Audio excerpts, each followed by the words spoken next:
Boa noite, professores e professoras. Estamos hoje com a professora Flávia Caymmi. Agradecemos, professora Flávia, pela sua disponibilidade de estar aqui nesse encontro, nesse bate-papo, nesse espaço de trocas de saberes, de formação continuada para cada um de nós.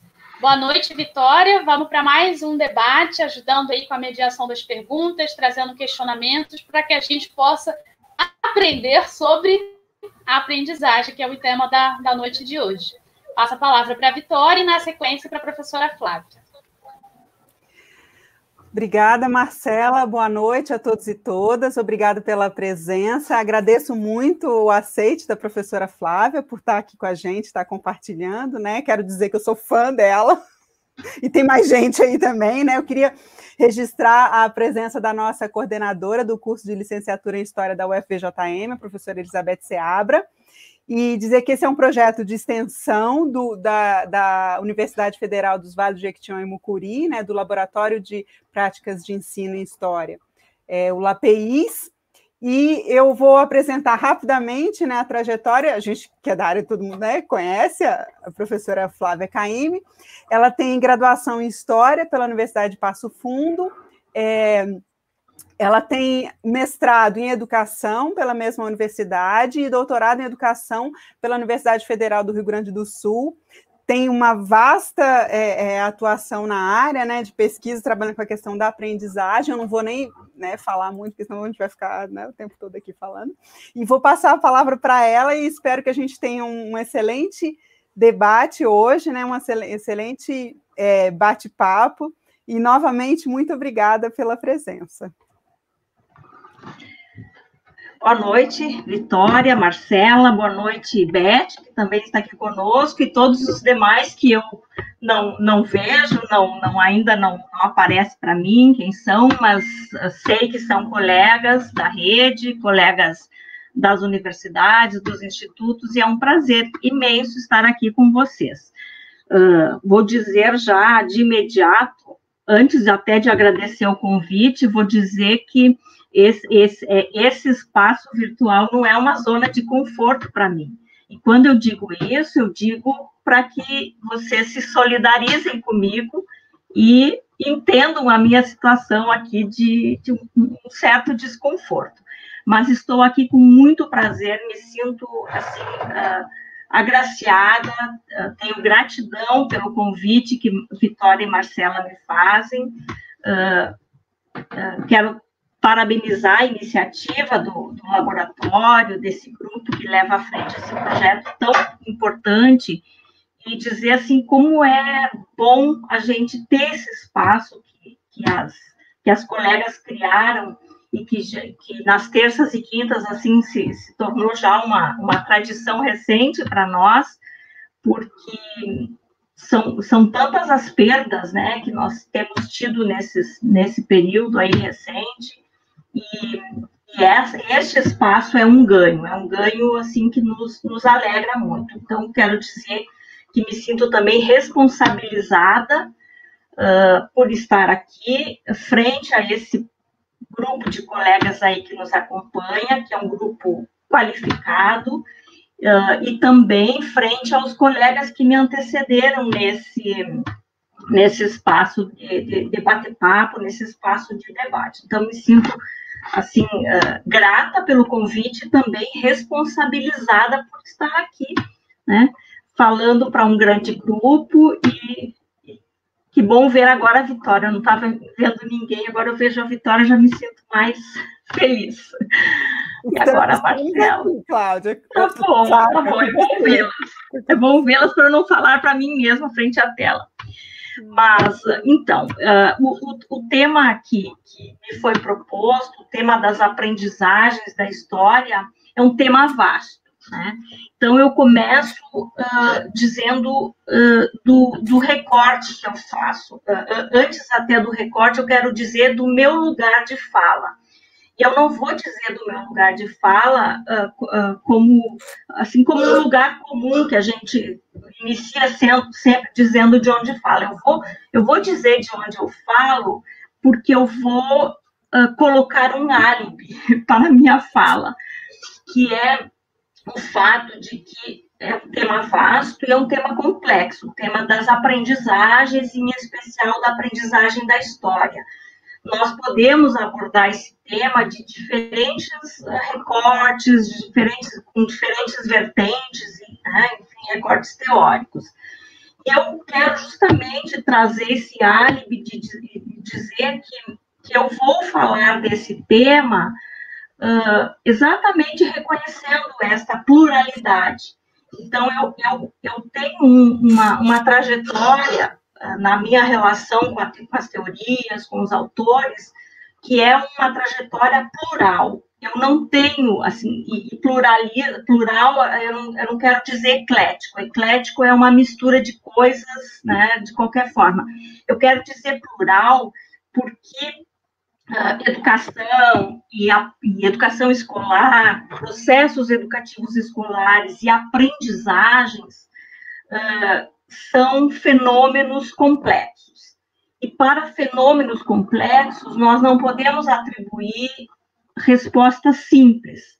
Então, o álibi que eu quero trazer é que eu tenho dialogado, quando eu trato de aprendizagens, com diferentes vertentes. Então, o que informa a minha fala e o lugar de onde eu falo do ponto de vista da epistemologia genética, com Piaget, eu falo do ponto de vista da teoria histórico-cultural, com o Vygotsky, eu falo do ponto de vista da filosofia da linguagem, com Bakhtin, e falo também do ponto de vista da epistemologia da história, especialmente com Jörn Hissing, embora não seja um autor com quem eu tenha trabalhado com bastante assim, ênfase e dedicação. É um autor que eu revisito em dados momentos, né, por diferentes razões.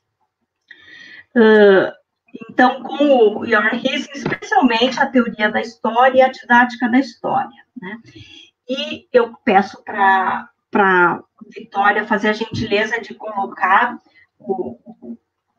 eu preparei uns slides, assim, algumas ideias que eu quero deixar fixadas, assim, para que a gente possa compartilhar. E um outro lugar de fala, e que me informa, que me dirige nessa exposição, nesse bate-papo, é o lugar da escola. Eu sou uma professora, uma pesquisadora que passei mais de 40 anos de trabalho, 40 não, também não vamos exagerar, mas uns 35 anos, seguramente eu passei dentro da escola, seja como professora da educação básica, que eu fiquei mais de 20 anos dentro da escola, como professora, como docente, seja na universidade, acompanhando os estágios supervisionados do curso de História. Então, eu inicio essa exposição dizendo, este bate-papo, né, que vai se tornar, dizendo que eu não consigo falar de outro lugar que não seja o lugar da escola. Por isso, então, passando o slide, Vitória, eu trago esta ideia de Tayek e Cuban, que são autores estadunidenses, que eles situam, eles apresentam esse lugar chamado escola como um lugar sobre o qual incide uma gramática, né? Eles chamam a gramática da escolarização. Então, quando eu entendo, e desse lugar eu falo, que sempre que eu for tratar de escola, e de aprendizagens escolares ou de processos educativos escolares, eu tenho de levar em conta esse conjunto de regras de governabilidade pedagógica que regula a prática institucional escolar. Essa gramática da escolarização, de que falam Tayek e Cuban, é o que se pode dizer como o núcleo duro da escola, o disco rígido da escola, né, o hardware, o coração da escola. Então, a escola é constituída por uma determinada gramática. E eles caracterizam essa gramática da escolarização como sendo um lugar, então, tendo como características o modo como como a escola divide o tempo e o espaço, como é que se organiza o tempo e o espaço na escola, como é que se classificam os alunos e como é que a escola os aloca, né, esses alunos em grupos, em séries, em anos, em turmas graduadas, né, em graus. Como faz parte dessa gramática da escolarização, o modo como se dá forma ao conhecimento que deve ser ensinado em disciplinas escolares, né? E também como estruturam a promoção e o sistema de crédito dos alunos, o que a gente entende aí por avaliação e promoção. Então, essa gramática da escolarização, eu levo em conta sempre que eu penso processos educativos escolares. São situações que a gente naturaliza, né? Claro que a escola é organizada em tempo e espaço, tem, né, graduações, classificações, hierarquizações, tem uma dada forma de tratar o conhecimento, tem uma organização de disciplinas escolares, né, tem, enfim, um sistema de avaliação, quer dizer, tem um currículo no sentido amplo. Só que a gente, muitas vezes, quando pensa em escola, a gente naturaliza tudo isso. Então, passando, Vitória, eu também me situo nesta lógica do Agostinho Escolano Benito, que é um autor espanhol que a gente tem lido relativamente bastante aqui no Brasil nos últimos anos, e numa obra que chama A Cultura como Escola, não, desculpa, A Escola como Cultura, Experiência, Memória e Arqueologia. É um texto é um livro de 2017, e acho importante também reconhecer, quando a gente trata de aprendizagens escolares, que incide sobre a escola, segundo o Escolano Benito, e outros autores dão outros formatos para essa incidência, incide sobre a escola 3 culturas, né? Diz o Escolano Benito. Uma cultura acadêmica, que são as ciências de referência, são as teorias, são os discursos, os conceitos e métodos, né? Ou seja, tudo aquilo que orienta, no nosso caso, a disciplina história dentro da escola, o que a gente chama, então, de conhecimento histórico escolar, né, na sua relação com a ciência de referência. Incide sobre a escola uma cultura política, que é formada por leis, normas, diretrizes, reformas educativas, né? Nós podemos falar em parâmetros curriculares, se pensarmos na década de 90, podemos falar hoje em BNCC, né, que é o que está aí vigendo como base nacional comum curricular, como um currículo nacional, esse conjunto de diretrizes que orientam o fazer escolar. Mas, sobretudo, incide sobre a escola, ou está nesse disco rígido da escola, uma cultura empírica, que são as experiências, né, os diferentes rituais que nós temos dentro das escolas, desde os mais cotidianos e banais, como o fazer a chamada, né, o modo de se relacionar, de se dirigir aos estudantes, dos estudantes se portarem no espaço escolar, na sala de aula, né. Envolve nessa cultura empírica o trabalho de professores e alunos, né, todo tipo de trabalho, as regras do senso prático que nos orientam, professores, alunos, gestores e demais técnicos, né, trabalhadores da escola, enfim. Incide o hábitos, né, pensando nesta perspectiva teórica do Bourdieu. Enfim, na cultura empírica está o que os autores chamam, especialmente o Escolano Benito, né, a arte de ensinar e a aventura de aprender. Então, com essas duas ideias da gramática da escolarização e das 3 culturas da escola, é que eu quero abordar a questão das aprendizagens. Então, com isso, eu penso que eu estou me situando nesta perspectiva plural aí, que eu não vou seguir por um caminho por exemplo, da aprendizagem histórica, eu não vou dialogar somente com a teoria da história, com a epistemologia da história, porque não é assim que eu concebo as aprendizagens da história e os processos educativos escolares. Então, com essa ideia da incidência dessas 3 culturas, né, eu quero pensar os processos educativos, especialmente as aprendizagens e a aprendizagem da história. Pode, Vitória, ficar na próxima, então. Então, isso é uma citação, é uma elaboração do Escolano Benito. Ele pergunta, então, para a gente pensar as aprendizagens na escola, né? Alguém se atreveria a inovar? Porque para a gente pensar uma outra aprendizagem, a gente tem de pensar em romper com determinadas ritualidades estabelecidas dentro da escola. Então, ele pergunta, alguém se atreveria a inovar rompendo a ritualidade estabelecida sem quebrar a gramática da escola? Quer dizer, qual que é a possibilidade da gente pensar outras aprendizagens dentro dessa gramática de escolarização, né? E o que isso, em que isso nos restringe, em que isso nos obstaculiza numa outra possibilidade. Ele pergunta também, quem pode se arriscar a sair do roteiro sedimentado em tradições largamente reconhecidas por práticas seculares que a retórica escolar põe em cena a cada manhã, a cada dia, a cada ano?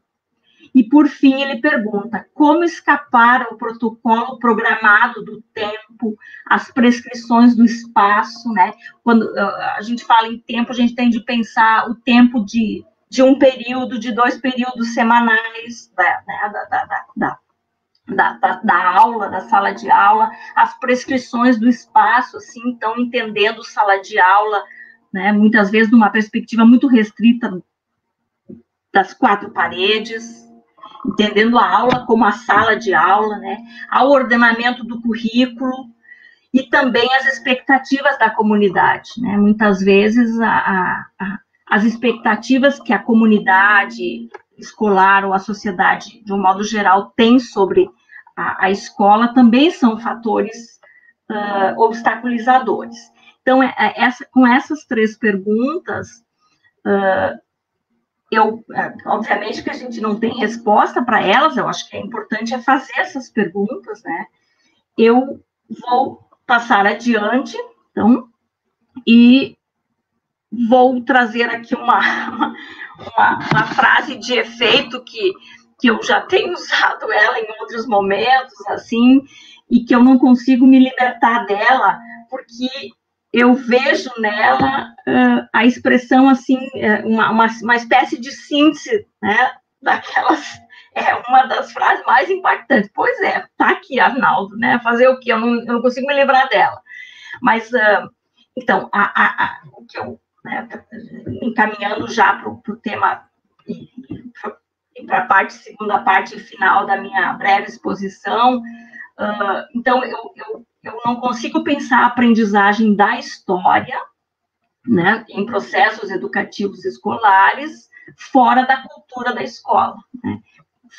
Não consigo pensar a aprendizagem da história sem compreender essa gramática da escolarização, em que ela restringe, em que ela possibilita, e também a incidência dessas 3 culturas sobre a escola, em especial a cultura empírica, porque ela é a mais invisível, né? Ela faz parte do que Speleta e Rockwell chama da história não documentada da escola. É aquilo que acontece na cotidianidade escolar e que não ganha uma visibilidade suficiente ao ponto de ser entendida para ser rompida, né, no movimento da escola. Então, eu realmente essa frase eu preciso parar de usá-la, porque ela ficou demais, assim, conhecida, batida, né? Enfim, mas eu ainda vou usá-la hoje para dizer que para ensinar história a João é preciso entender de ensinar de história de João. E reconhecendo, então, que nós, ao desenvolver processos de ensino-aprendizagem dentro da escola, e especialmente da história, que é o nosso tema, que é o nosso campo, né? Nós precisamos, como docentes, reconhecer que há saberes para ensinar, né? Eu tenho cada vez menos gostado da palavra ensinar e gosto cada vez mais da palavra intervenção pedagógica, né? Porque parece que o ensinar não tem o suficiente compromisso com o aprender. E a intervenção pedagógica me parece que tem uma intencionalidade mais direcionada para os fins, né? para os resultados, para o que se pretende com esse ensino, que é a aprendizagem. Então, tem saberes para ensinar, que é essa organização do trabalho pedagógico, né? Então, a gente pode dizer, então, que são as ideias de currículo, didática, metodologia, tecnologias, né, que mais do que nunca, em meio à pandemia, nós precisamos nos apropriar de tecnologias para desenvolver outras metodologias. E temos saberes a ensinar, então, que não são os conteúdos, né, tipicamente escolares, não são os conteúdos históricos do nosso campo. É mais do que isso. Saberes a ensinar é compreender a epistemologia da história, compreender como é que esse conhecimento pode ser organizado, selecionado, recortado, hierarquizado para que efetivamente promova a aprendizagem. E, por fim, não só, mas né, também os saberes do aprender. Então, os saberes do aprender é o João, né? É direcionado ao João. E peço que a Vitória coloque a imagem seguinte, porque, não sei se fica bem visível para vocês, mas são os quadrinhos aqui que protagonizam o Cebolinha e o Cascão, e o cachorro do Cebolinha, que é o Floquinho, né?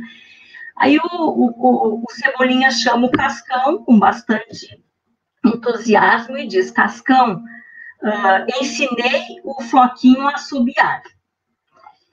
E o Cascão fica curioso, né? E o Cebolinha diz: assobia, Floquinho. Ele insiste: assobia, Floquinho. E o Floquinho não assobia.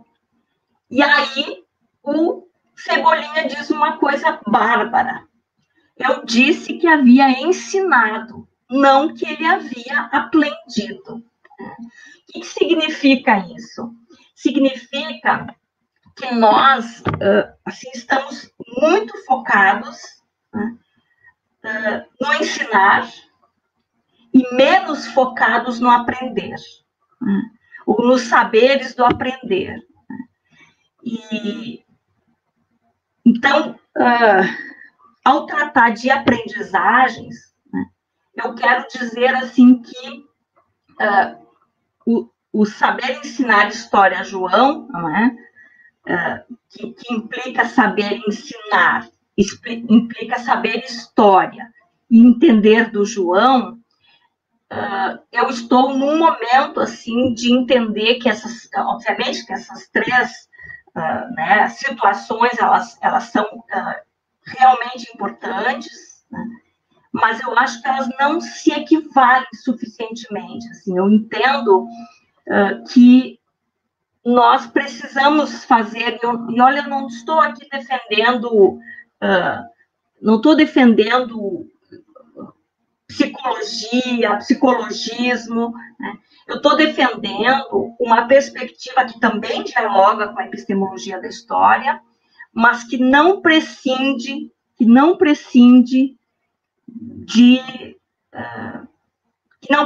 de saberes pedagógicos, que não prescinde de saberes, né, da filosofia da linguagem, enfim, esses que eu citei no início que me orientam. Então,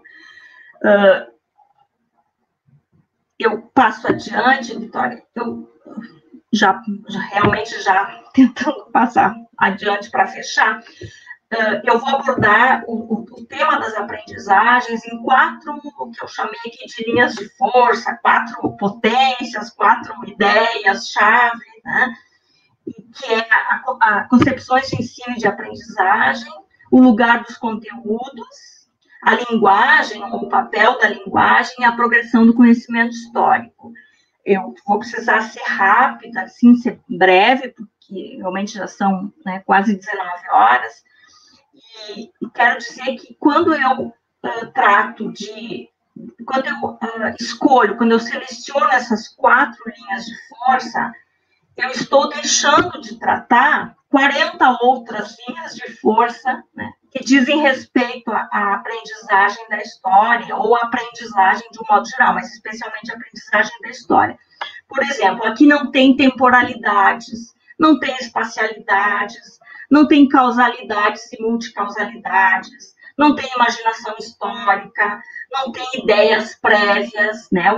Está dentro, mas não está evidente como uma linha específica. Não está aí a ideia da perspectiva histórica, né? Não está identidade, não está empatia, não está subjetividade, não está intersubjetividade. Então, eu fiz uma escolha de ir por essas 4 linhas, né? Porque realmente o tempo é bastante breve. Então, passando, Vitória, a primeira, que é concepções de ensino-aprendizagem, eu não terei tempo assim de aprofundar, mas o que eu quero dizer é que é preciso ter muita consciência, né, o professor, nós professores, de que aprender não é um ganho garantido, né? Aprender depende da interação entre alunos, docentes, as culturas da escola, né? Aprender depende do que faz o aprendiz, mas também depende das condições oferecidas pelos professores e das que lhes fornecem aos professores e aos alunos as instituições, né? Para que os estudantes coloquem em marcha a sua atividade educativa. Na tradição escolar, e aqui os meus colegas certamente irão reconhecer, nós, na história em especial, nós temos uma tradição escolar que é bastante assentada no verbalismo, no conteudismo, na memorização, né? Aquilo que o Ivo Matozzi fala de uma cultura manualística, né, dentro da escola. Então, nessa tradição escolar, eu quero localizar 2 problemas em relação à aprendizagem, que estão ali muito presentes a nos desafiar. O primeiro é que, nesta perspectiva expositiva, assim, que é muito forte, né,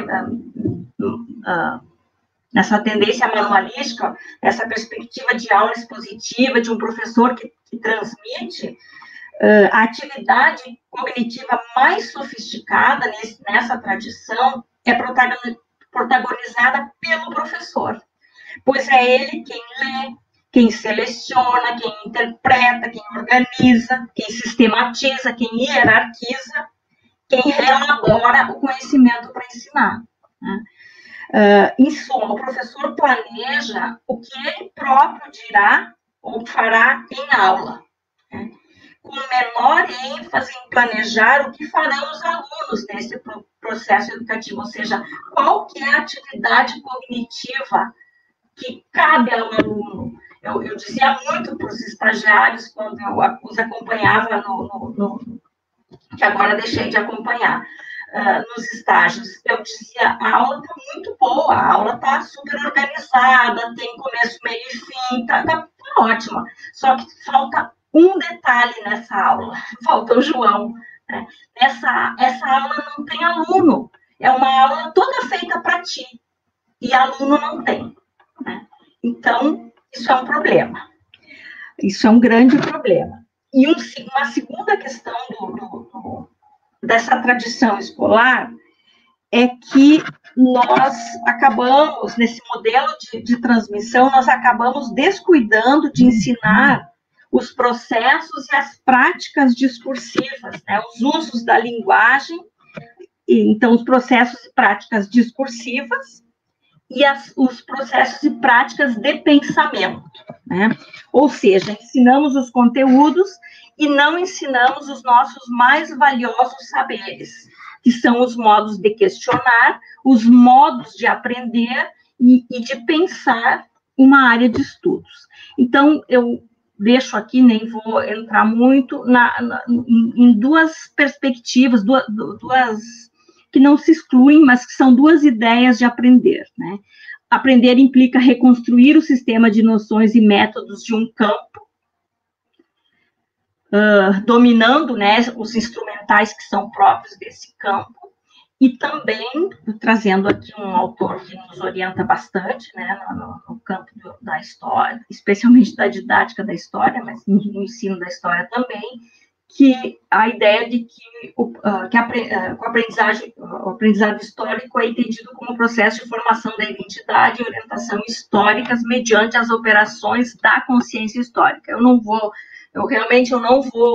trouxe esse conceito para não deixar, né, para não deixar de trazer um conceito da nossa área, mas eu não vou avançar nessa ideia.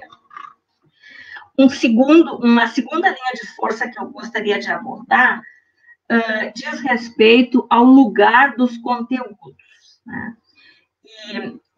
Então, aqui eu trago também uma brincadeira, uns quadrinhos aqui do Sócrates, né, proferindo a sua famosa ideia de que só sei que nada sei, né? E está em espanhol, e o soldado romano diz...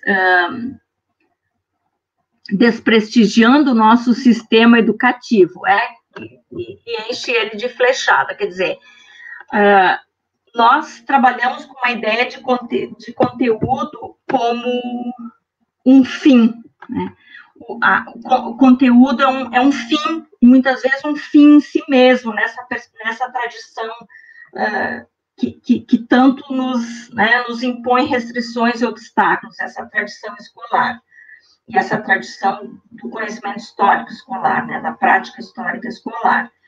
Então, se a gente pegar o conceito da Carlino, né, de que aprender implica reconstruir os sistemas e métodos, o sistema de noções e métodos de um campo de estudo, se a gente compreender que aprender implica essa reconstrução, o que nós entendemos por conteúdo escolar ganha um outro contorno, né? Então, conteúdo não é um fim em si mesmo, mas é um meio. Não é finalidade dos processos educativos escolares, e na história muito menos, aprender o conteúdo em si, né? O conteúdo é meio de desenvolver capacidades intelectuais próprias da operação histórica. Então, nós temos a história escolar para isso, e não para fortalecer ou estudar, ou decorar o que se chama, então, na educação histórica, os conceitos substantivos, né? O foco são as noções, os conceitos, o sistema de noções, né, e conceitos que permitem a operação histórica e que permitem o pensar historicamente. Então, nesta ideia, nesta linha de força, eu queria destacar que nós, desde os PCNs, pelo menos lá no final dos anos 90, nós, assim, tornamos consensual, pelo menos no nosso ideário positivo, ideário acadêmico positivo, nós tornamos consenso. Isso está dito lá nos PCNs, que é impossível estudar toda a história de todos os tempos e lugares, né? Então, nós reconhecemos que ensinar história requer selecionar, fazer escolhas mediante objetivos claros, né? Mediante determinadas finalidades que orientam a nossa intervenção pedagógica e os nossos enfim, nossos processos educativos. Todavia, nós tivemos um episódio bastante recente com as transversões da BNCC, da nossa área, que nos mostrou que este consenso ele não é tão consensual assim, né? Não é tão pacífico quando se trata de operar este ideário num cenário concreto, por exemplo, na base nacional curricular, né? Então, o que mais, digamos assim, se impôs nas discussões da base nacional, que nessa caminhada da primeira para a terceira versão, foi exatamente assim, os conteúdos que estavam ou que não estavam contemplados, né? Então, a tentativa de romper com o modelo quadripartite, né, da história geral e tripartite da história do Brasil, assim, sofreu grandes obstáculos e ataques, né, de uma parte de profissionais, de pesquisadores do nosso campo grande, né, nosso campo maior da história. Então, penso que quando a gente fala em aprendizagens, nós temos de reconhecer qual que é o lugar dos conteúdos. Se a opção é por ensinar toda a história de todos os tempos e todos os lugares, aí isso nos coloca num lugar, né? Num lugar do que seja aprendizagem. Se nós entendemos que aprender história é aprender a pensar historicamente, né, e se apropriar, reconstruir esse sistema de noções e conceitos e métodos, isso nos coloca num outro lugar. Então, acho que essa é uma outra questão fundamental de ser pensada. Uma terceira ideia, que eu também não posso me deter pelo tempo, mas que é uma questão que tem sido discutida vou citar aqui duas colegas, com certeza há outros que talvez eu não esteja tão apropriada, acompanhando, mas eu quero citar que nessa discussão do lugar, do papel da linguagem nas aprendizagens da história, nós temos um bom trabalho da Helenice Rocha, da nossa colega Helenice, que me antecedeu aqui há algumas semanas, numa discussão, um bate-papo muito interessante sobre letramento, e também a colega de Mato Grosso do Sul, a Maria Lima, que tem uma discussão que eu já acompanhei e acompanho, enfim, também sobre a questão da linguagem na aprendizagem da história. Então, o que eu quero dizer sobre isso, sem me alongar, né? Que a narrativa escolar, e a narrativa histórica em especial, faz uso de códigos linguísticos elaborados que não estão de prontidão entre os estudantes, ao contrário do que muitas vezes a gente espera, né? O ensino escolar, então, se a gente pensar numa perspectiva de Vygotsky, a escola é o lugar da reconstrução desse sistema conceitual, né? E é um lugar, diz o Vygotsky, então, da transformação de conceitos espontâneos em conceitos científicos, né? Então, na escola, as crianças, os jovens se deparam com exigências comunicativas específicas, né? O ensino escolar coloca os jovens frente a linguagens que são independentes do contexto físico imediato, fazendo uso de conceitos para expressar situações, fenômenos e processos.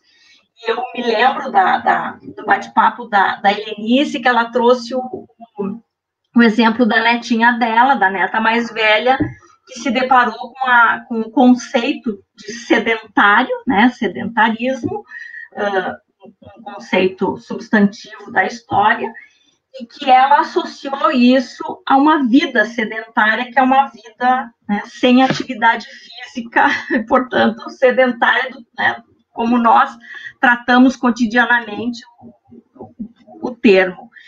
E, assim, teria muitos outros exemplos. Cada colega que está em sala de aula, que me ouve, certamente terá exemplos para trazer.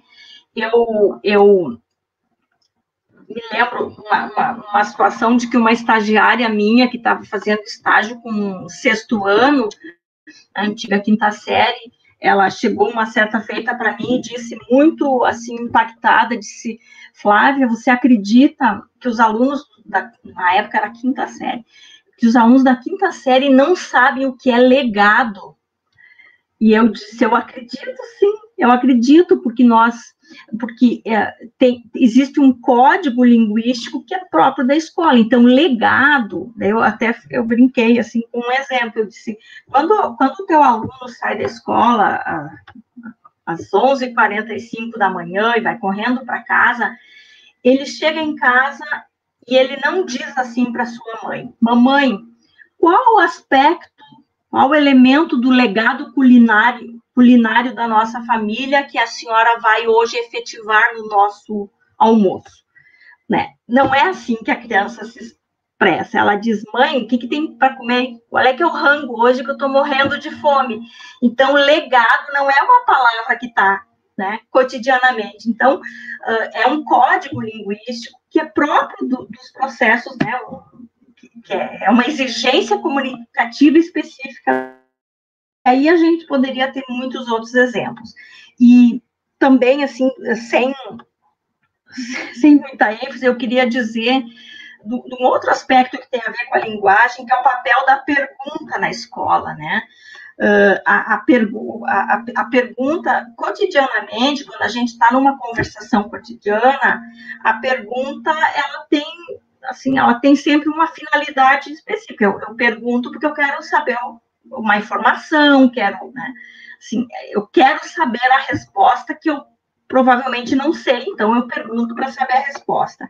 A pergunta na escola, ela é uma pergunta muito formal, né? Então, ela cabe sempre à professora, é a professora que pergunta, a professora sabe a resposta, e então tem um formato que é pergunta, resposta, reconhecimento, né? É do tipo fechado, ou seja, comporta uma resposta certa ou uma resposta errada, é concisa, é factual, né? E é um tipo de pergunta, então, esse formato viola as regras da conversação social. Então, isso também é um estranhamento, né? Esse modo de fazer pergunta que nós usamos. E olha que na história a gente faz bastante isso, né? Um outro aspecto, assim, que o tempo de resposta, o tempo de espera pela resposta é curto, né? Tem estudos que dizem que é de 1 a 3 segundos o tempo que o professor suporta o silêncio antes de vir a resposta. Aí, ele, não vindo, ele já oferece, né? O professor, não, nós professores. E para encerrar, definitivamente, eu quero... bom, aqui, antes disso, né, tem uma figura, só Vitória, deixa ali um pouquinho, eu quero comentar, que essa figura, né, então, pensando neste código linguístico, né, próprio, específico da escola, esta comunicação, essa forma comunicativa específica da escola e da história escolar, né? Então, nesse caso, o professor pergunta o que é espaço. Aí, para a criança, para o menino, o Charlot fala do eu cotidiano e do eu epistêmico, né? Então, para o eu cotidiano, espaço é o lugar que há de intervalo de um objeto ao outro, onde se possa fazer algo como correr, brincar, etc. É também um lugar que possa ser ocupado pelo ar. Quer dizer, tem um conceito aqui que é espontâneo, né, de espaço. E aí o conceito do professor é espaço é o meio ilimitado que contém todos os corpos celestes, ou melhor, a criação toda. Então, essa ideia de conceito espontâneo e conceito científico, né? Muitas vezes o nosso trabalho é de nem reconhecer, e aí a gente entraria numa discussão de ideias prévias, né, de conhecimentos prévios, de nem reconhecer que saberes o aluno tem sobre determinado tema, conceito, objeto, fenômeno, e já dá o conceito pronto e formal, né? Então, dentro da questão das linguagens, eu acho que são da linguagem são questões para a gente pensar, refletir, se importar. E, por fim, então, a progressão do conhecimento histórico. Essa, para mim, é uma das discussões mais importantes que o nosso campo não enfrentou com, assim, com o afinco necessário. Eu penso que nós precisamos ainda de uma força-tarefa, de um esforço maior de nós, pesquisadores, né, professores, para dar uma atenção mais especial. Então, eu escrevi 2 artigos junto com uma queridíssima colega, a professora Sandra Regina de Oliveira, da UEL, sobre esse tema, mas foram, assim, ensaios, não foram estudos aprofundados, e também acabei escrevendo um verbete daquele dicionário histórico que a professora Margarida e a professora Marieta produziram. E, então, o que eu gostaria de dizer sobre isso é que a noção de progressão implica a possibilidade, a necessidade, o desafio da gente compreender como se constrói e desenvolvem as ideias dos alunos acerca do passado, né? Como essas ideias se transformam no decorrer dos processos de aprendizagem escolar, das séries, ciclos, níveis de escolarização, né? Então, é um tema, é um assunto assim, polêmico também, porque há autores que dizem que estabelecer a progressão significa impor limites, né? Assim, desenhar modelos e enquadrar os estudantes dentro de determinados modelos que possam servir a todos e que atinjam, então, todos os conceitos, né? Então, esses modelos seriam prescritivos, normativos, hierárquicos, e com isso eles, né, não contribuiriam, então, esses modelos de progressão, né? Porque eles partiriam do pressuposto que todos os alunos estão operando do mais simples para o mais complexo. Se a gente pensar as 4 funções, né, os 4 elementos lá da consciência histórica que o Jordan Riesen traz, de certa forma ali tem, né, embora ele já disse, assim como o Piaget também pediu que esquecessem enquanto vivo, que o quanto deu de problema essa formulação dos estágios de desenvolvimento. Então, o problema de progressão, a ideia de progressão do conhecimento sempre traz esse perigo, né, dos modelos prescritivos. Todavia, tem uma experiência nos Estados Unidos, no Reino Unido, desculpa, com o Peter Lee, especialmente, e outros colaboradores que propõem esquemas mais flexíveis de progressão, que são baseados em investigação junto aos alunos, né? Investigação das ideias históricas, né? Enfim, um acompanhamento que não é encaixar dentro de determinados modelos de progressão, mas perspectivas, assim, que fornecem bússolas empiricamente fundamentadas para ajudar a reconhecer como os alunos se apropriam daquilo que lhes é ensinado, né, para identificar o que já sabe, o que precisam ainda saber, para orientar a intervenção docente e informar o planejamento nos mais diferentes contextos. Então, fecho com esse último slide, Vitória, que uma ideia de progressão de conhecimento histórico, que não seja, né, modelo prescritivo, mas que não nos exima, né, da responsabilidade de pensar os percursos e os processos dos alunos, muito mais do que se preocupar com os resultados e os produtos, porque, assim, esse é um problema, né, da gente focar muito nos produtos, nos resultados da aprendizagem, e aí, geralmente, a gente vai dar mais ênfase para conteúdo mesmo, conteúdo pensando nesse modo restrito, né, de conceitos substantivos, e menos atenção para os processos, para os percursos, né? Então, eu trago aqui 5 ou 6, né, perguntas que podem orientar uma preocupação docente com a progressão do conhecimento. Então, o que os alunos já alcançaram na etapa, nessa série, unidade, nesse conteúdo, nesse conceito, né?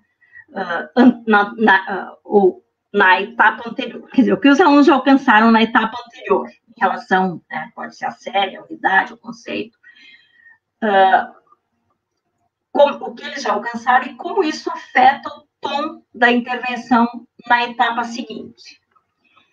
Uma outra pergunta, o que se pode esperar dos saberes prévios dessa turma ou série? Assim, o que eu entendo que o meu aluno do 7º ano, o meu aluno como turma, né? O que a média dos meus alunos, esse conjunto, esse grupo, tem, ou o que se pode esperar de saberes prévios para a intervenção docente? Que ideias e conceitos de história dependem de um entendimento seguro de outras ideias e conceitos advindos de outras áreas, né? Como é que eu estou tratando esses conceitos, essas noções que são, de certa forma, estrangeiras, né? Eu trato como não sendo problema meu, não, isso é a língua portuguesa, isso é a geografia, isso é a matemática, e a minha história aqui é outra, né? A minha história é a história. Como antecipar eventuais dificuldades dos alunos e reforçar as ideias e conceitos que precisam ser construídos para a continuidade da aprendizagem. Assim, eu tenho claro, né, o que é necessário neste momento para a continuidade, o que eu não posso prescindir de estar apropriado agora, e o que é que eu entendo que o aluno vai apropriar ao longo de muitos anos, né, de diversos anos, que é uma construção, mas que tem que ser assim, passível de uma intervenção a cada momento, a cada etapa, a cada conceito, enfim. A proposta empreendida comporta o desafio suficiente para a média dos alunos dessa série, desse ano, e como as unidades podem ser sequenciadas para que o trabalho atual estabeleça as bases para o trabalho posterior. Então, eu coloquei aqui a ideia assim, de um espiral, né? Porque eu acho que talvez seja a imagem que mais ajuda a pensar a progressão do conhecimento, porque o conhecimento não é acumulativo, né? Eu não entendo assim, mas a gente vai reestruturando ele, sempre reconhecendo e considerando os saberes anteriores, né? Os saberes já apropriados. A gente vai reestruturando os saberes e não acumulando saberes na perspectiva de aprendizagem que eu concebo, né? Enfim, como não verdadeira, mas como a plausível que me orienta no meu trabalho. Bom, eu penso que pelo tempo, que já foi bastante, eu paro realmente por aqui, peço desculpa por ter me alongado. Obrigada por hora. Muito obrigada, professora. A gente nem sentiu o tempo passar aqui. E a gente tem várias perguntas aqui. Eu queria dizer que é sempre muito bom ouvi-la, né? E que, na verdade, a sua frase não deve parar de usá-la, não, porque eu acho que ela é uma imagem que sintetiza algo que é fundamental, né? Então, a gente com certeza nos ajuda muito, né, a pensar. E aí eu passo para a Marcela, vai trazer algumas perguntas, a gente está tendo um bate-papo aqui intenso, né? A gente fica aqui lidando, sabe, com várias interações, e aí a Marcela vai trazer algumas perguntas, a gente vai tentar sintetizar para poder dar conta de pelo menos uma parte grande delas. Isso aí. Flávia, muito obrigada mesmo, adorei assim, a sua fala e principalmente as contribuições que vão acrescentando muito, né, muito mesmo aqui nessa interação no chat.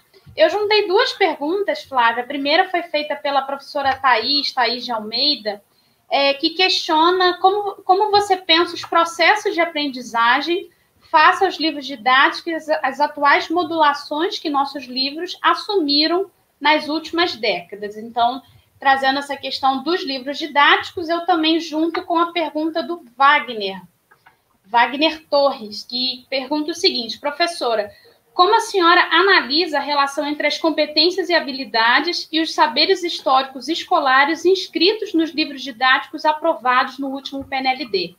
Então, acho que a gente pode ir fazendo por bloco, Flávia, e depois a gente traz mais perguntas na sequência. Bom, são perguntas importantes, agradeço a Thaís e o Wagner. Bom, eu queria comentar um pouco sobre livro didático de história, né, atendendo as duas questões, mas eu queria pensar, assim, uma outra questão em relação a isso, que nós assim, para o bem e para o mal, com a avaliação do livro didático, que perdurou, assim, numa perspectiva interessante, aí nos últimos 20 e poucos anos, uma das consequências, né, teve muitos avanços, muitas excelentes consequências dessa avaliação, me parece não, eu fiz estudos de colegas, que o livro didático, ele avançou, ele aprimorou, ele qualificou, né, mas ele padronizou também, né. Então, em 20 coleções, nós não temos, assim, grande diversidade de abordagem. Então, o livro se conformou, digamos assim, e se formatou numa tradição historiográfica, numa tradição historiográfica oficial, digamos assim, quadripartite, tripartite, e nós abandonamos, por exemplo, as perspectivas de história temática, de história por eixos temáticos, né, para seguir uma perspectiva, essa ideia da tradição historiográfica mesmo. E eu vejo isso como um problema, né? Então, independente da coleção que o professor escolha, né, ele vai ter aspectos, né, que podem distinguir ali em termos de metodologia, pode ter distinções em termos de, né, das imagens, assim, dos exercícios, das atividades, mas que não se distingue fundamentalmente na abordagem de conteúdo, né, do conhecimento histórico, dos conteúdos aí da tradição historiográfica. Então, quando nós tivemos aí a situação da BNCC, eu fiquei pensando assim, se nós, claro, nem ousamos, porque a BNCC acabou, né, enveredando por um caminho muito complicado, mas eu tenho acalentado um sonho, não sei se é um sonho, assim, uma perspectiva de currículo para a história, que nós pudéssemos, no ensino fundamental, seguir com essa tradição aí, né, que é oficial, que está posta aí da história cronológica, linear, quadripartite e tripartite, mas que nós pudéssemos, por exemplo, no ensino médio, depois que está posta essa trajetória, que no ensino médio nós pudéssemos romper com isso. Então, que a gente pudesse fortalecer a ideia de uma história temática, de uma história que rompe, porque pensando a questão da progressão do conhecimento histórico, esse é outro problema do livro didático. Nós temos livros didáticos de ensino fundamental e de ensino médio, praticamente sem perspectiva de progressão do conhecimento. Nós repetimos, né, em 3 anos, toda a história que ensinamos no ensino fundamental em 4 anos. Repetimos no ensino médio a história do ensino fundamental. Então, eu vejo que isso é um problema. Agora, pensando a pergunta da Thaís e também do Wagner, né, a ideia dos processos de ensino-aprendizagem, né, da modulação.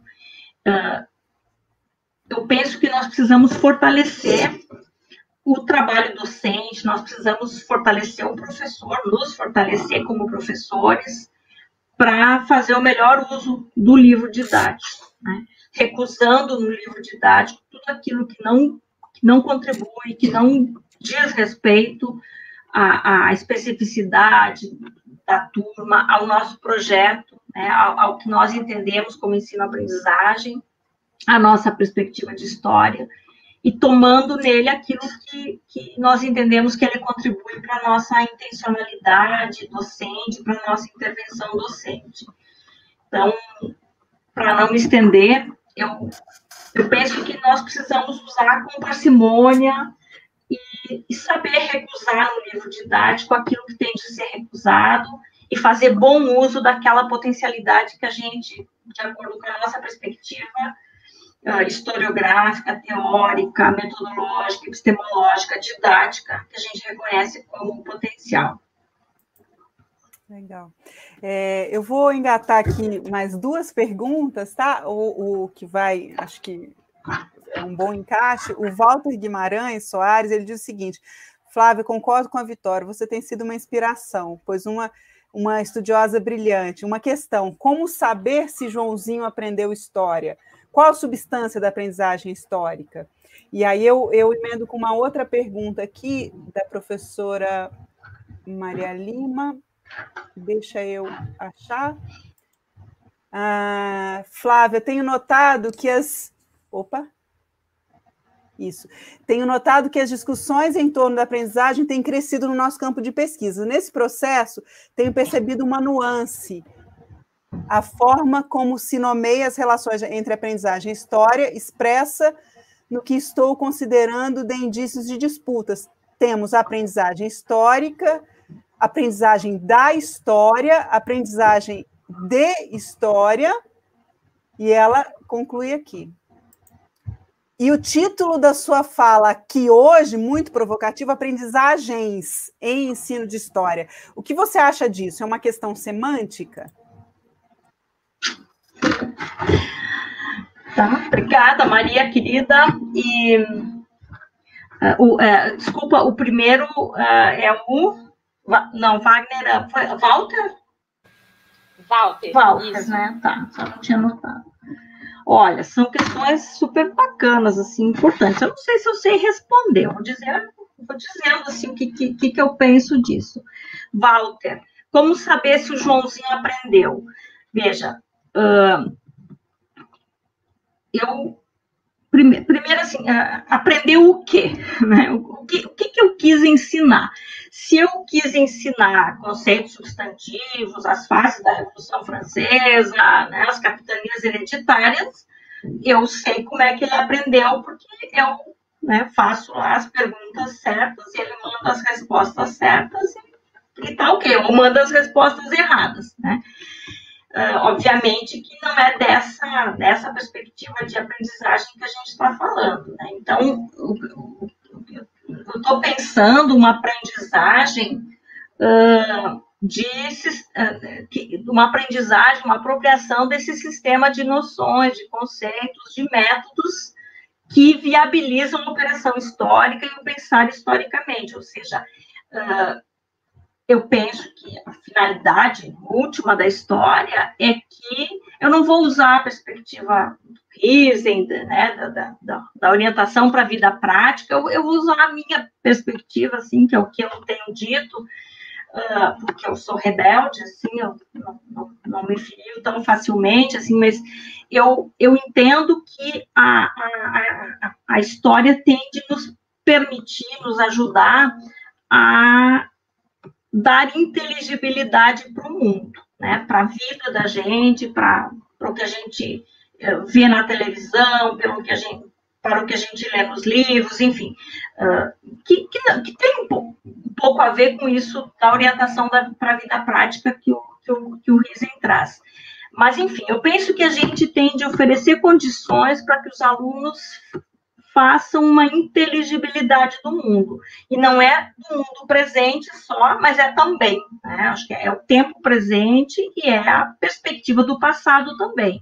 Também não estou me filiando aqui a uma ideia de história como mestra da vida, porque a gente já entendeu que isso não funciona, que não é assim, mas que eu possa dar inteligibilidade para os fenômenos que eu vivo hoje, na perspectiva da historicidade, de como as sociedades humanas responderam a determinadas situações que também hoje estão presentes, com grandes diferenças, mas também com algumas semelhanças.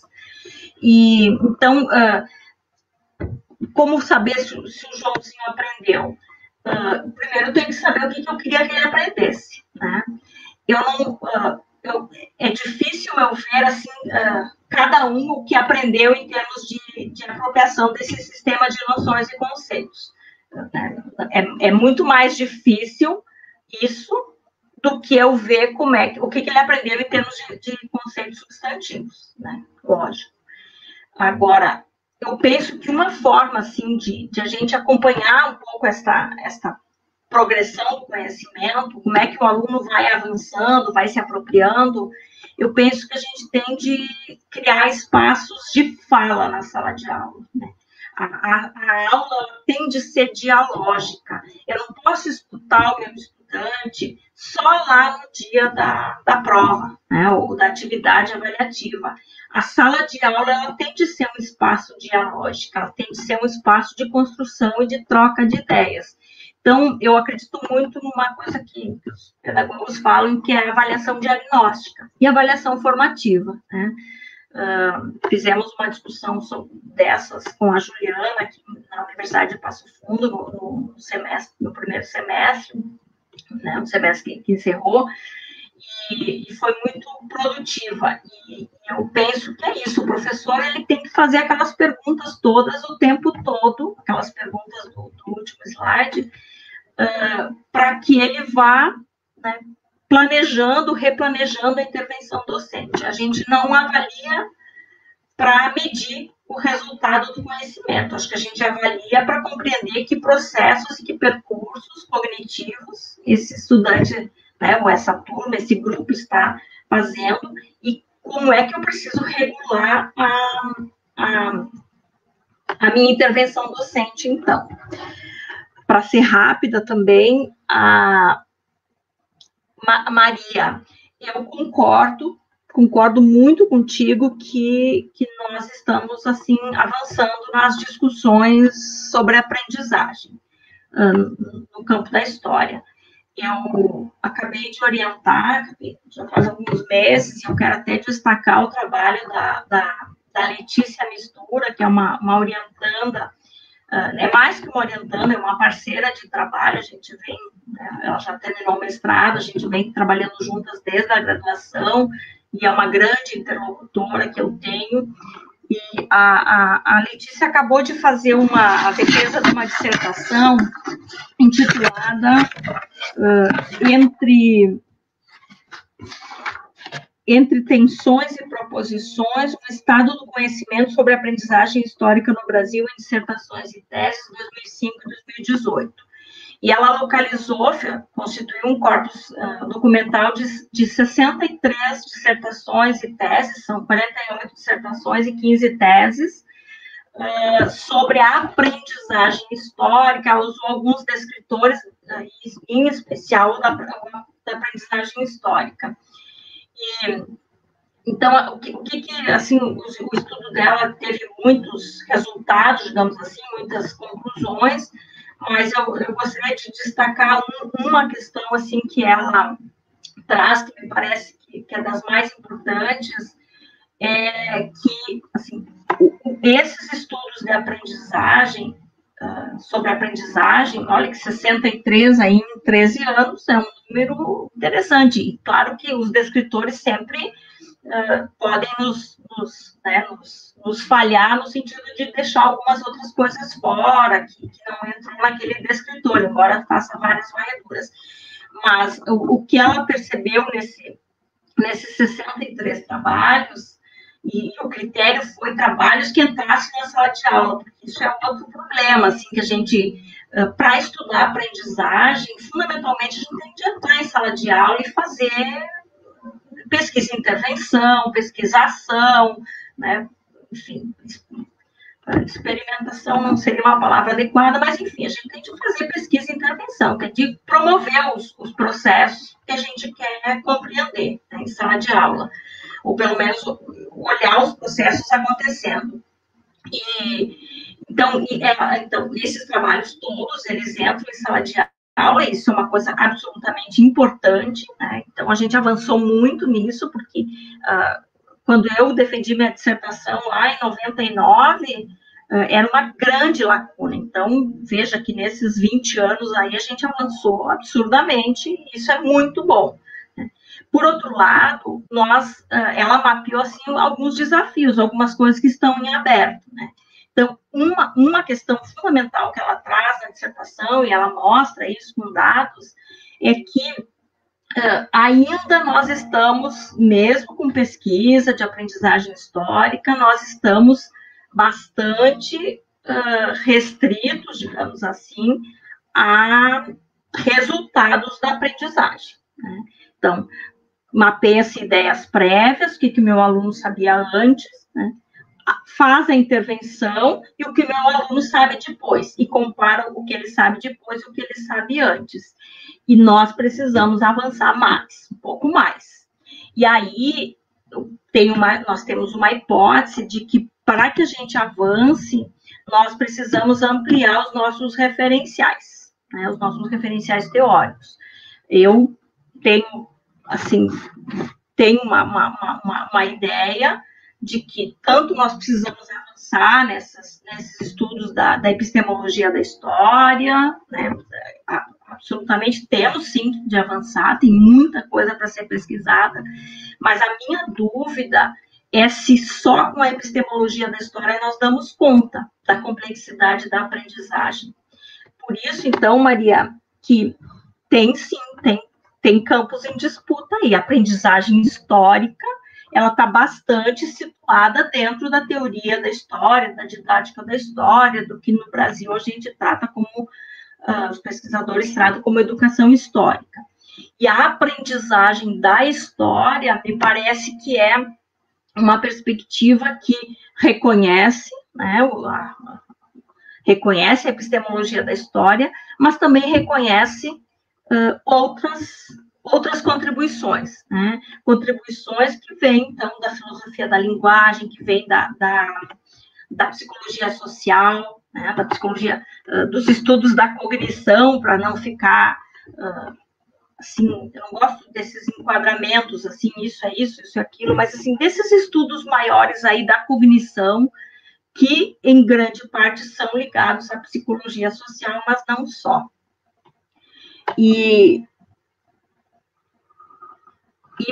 aqui o uso de aprendizagens, eu acho que também tem a ver assim, com isso, sabe? De reconhecer esse tratamento assim, de um campo mais aberto, que eu repito, assim, não se trata de ecletismo no sentido, eu não vou fazer uma pesquisa e colocar junto no mesmo saco, né, no mesmo balaio, Piaget, Vygotsky e Riesling, por exemplo. Não é nessa ideia, mas por isso que eu brinco assim, que eu sou rebelde, porque assim, o que eu entendo?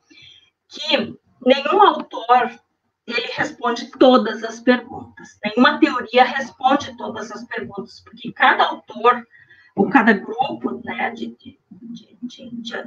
pesquisa, de pesquisadores com seus colaboradores, pensando no Vygotsky, pensando no Piaget, pensando no Bakhtin, pensando no Riesling, nenhum deles faz todas as perguntas, né?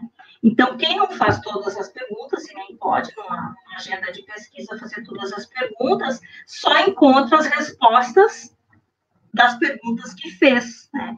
Então, eu entendo que a aprendizagem é um fenômeno tão complexo, e a aprendizagem escolar, né, em especial, que é o nosso desafio aqui, e a aprendizagem da história, que nós precisamos de diferentes contribuições, né? Então, para determinadas perguntas, eu encontro contribuições no Vygotsky, para outras eu encontro no Piaget, para outras eu encontro no Riesling, para outras eu encontro no na filosofia da linguagem do Bakhtin, para outras eu vou buscar lá na antropologia, que é um... Né? Então, eu penso que é isso. Então, aprendizagens têm a ver com isso, né? Que há muitas aprendizagens possíveis e há muitos modos de compreender a aprendizagem. Não sei se respondi, Maria, mas é um pouco isso assim, que eu penso. Eu uso, só para fechar, eu trabalho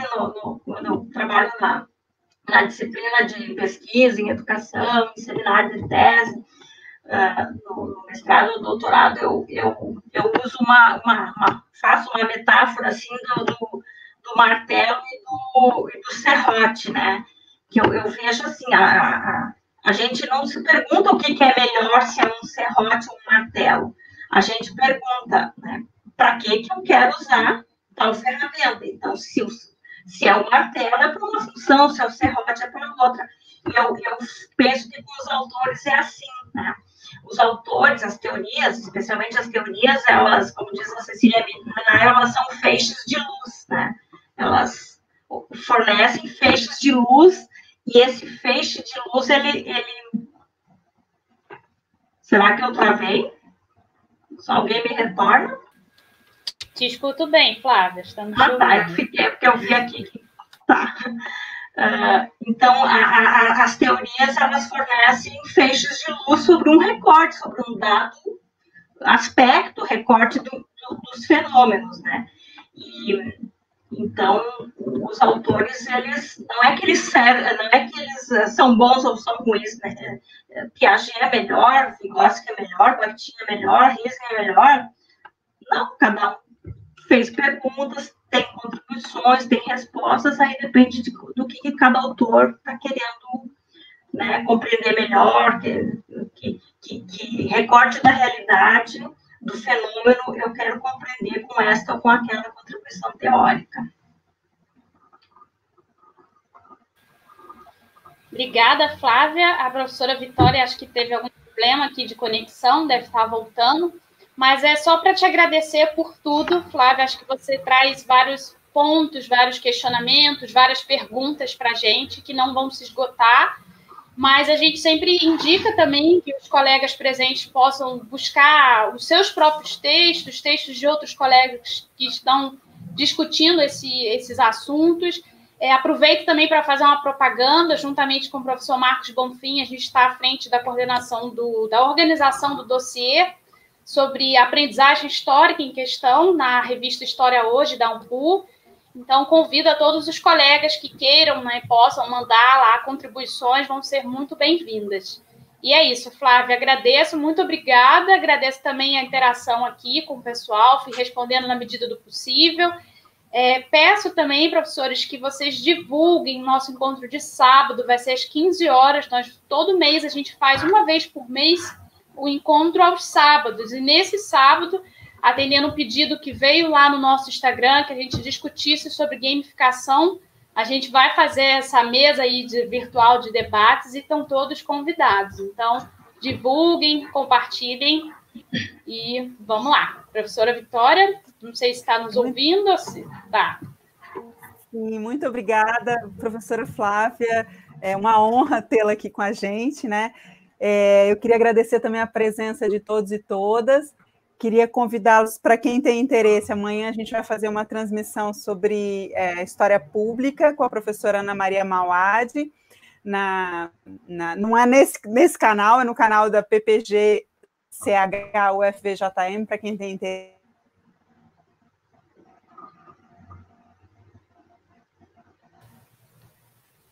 Acho que a Vitória caiu, a conexão pela qualidade da imagem. Acho que travou de novo. Isso, bom, então, boa noite a todos e todas. Boa noite, gente. Muito obrigada, Flávia. Marcela, posso dar um tchauzinho rápido? Com certeza, deve. Tá. Gente, eu queria agradecer as contribuições, as mensagens, dizer que não foi tão desconfortável como eu pensava, mas eu quero só deixar uma mensagem final, assim, de como é bacana, assim, eu estou acompanhando esses debates, algumas dessas lives, como é bacana ver a renovação de pesquisadores no nosso campo, como é bacana ver essa juventude aí que está cheia de força, cheia de gás, trabalhos de mestrado e doutorado muito bacanas acontecendo, e assim, as gerações vão se sucedendo, né? Assim, as gerações mais antigas vão diminuindo a produção ou se retirando, e vem aí uma enorme, né, um contingente grande de pesquisadores de qualidade, representados aqui pela Marcela, pela Vitória e por tantos outros que estão aqui nos acompanhando. Então, eu fico muito feliz de ver assim, que o nosso campo ganha cada vez mais vitalidade, e essa vitalidade tem muito a ver com o trabalho desses novos grupos aí que vêm pegando o bastão, digamos assim. Um grande abraço a todos, foi um prazer para mim, agradeço muito a escuta de vocês e o bate-papo. Muito obrigada, então, e boa noite a todos e todas. Boa noite. Boa noite, gente. Até sábado.